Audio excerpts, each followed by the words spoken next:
একজন মহান ব্যক্তির মহত্ব বোঝা যায় ছোট ব্যক্তিদের সাথে তার ব্যবহার দেখে। বই ভালো সঙ্গী, এর সঙ্গে কথা বলা যায়। বই সব উপদেশই দেয়, কিন্তু কোনো কাজ করতেই বাধ্য করে না। এই পৃথিবী কখনো খারাপ মানুষের খারাপ কর্মের জন্য ধ্বংস হবে না।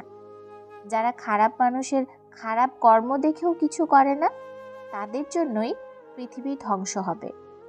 জীবনের প্রতিটি সিঁড়িতে পা রেখে ওপরে ওঠা উচিত। ডিঙিয়ে উঠলে পড়ে যাওয়ার সম্ভাবনা বেশি। জ্ঞানী লোক কখনো সুখের সন্ধান করে না। আমরা ভাবি দেশে যত ছেলে পাশ হচ্ছে তত শিক্ষার বিস্তার হচ্ছে। পাশ করা আর শিক্ষিত হওয়া এক বস্তু নয়। এ সত্য স্বীকার করতে আমরা সকলেই কুণ্ঠিত হই।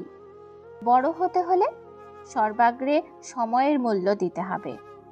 অন্যকে বারবার ক্ষমা করো, কিন্তু নিজেকে কখনোই ক্ষমা করো না। আমাদের শিক্ষার মধ্যে এমন একটি সম্পদ থাকা চাই, যা কেবল আমাদের তথ্য দেয় না, সত্য দেয়। যা কেবল ইন্ধন দেয় না, অগ্নি দেয়। সাফল্যের মূল চাবিকাঠি হলো আমরা যা ভয় পাই সেগুলো উপেক্ষা করা। আমরা যা আশা করি সেগুলোর ওপর আমাদের সচেতন মনকে প্রতিষ্ঠিত করা। কখনো ভেঙে পড়ো না। পৃথিবীর যা কিছু হারিয়ে যায়, অন্য কোনো রূপে সেটি ঠিকই আবার ফিরে আসে জীবনে।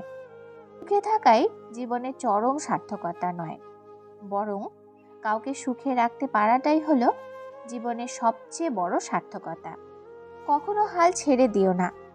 এখনকার এই দাঁতে দাঁত চেপে করা কষ্টগুলো তোমাকে বিজয়ীর খেতাব দেবে সারা জীবনের জন্য।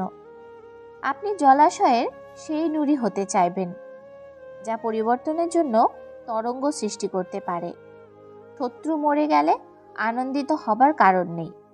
শত্রু সৃষ্টির কারণগুলো এখনও মরেনি।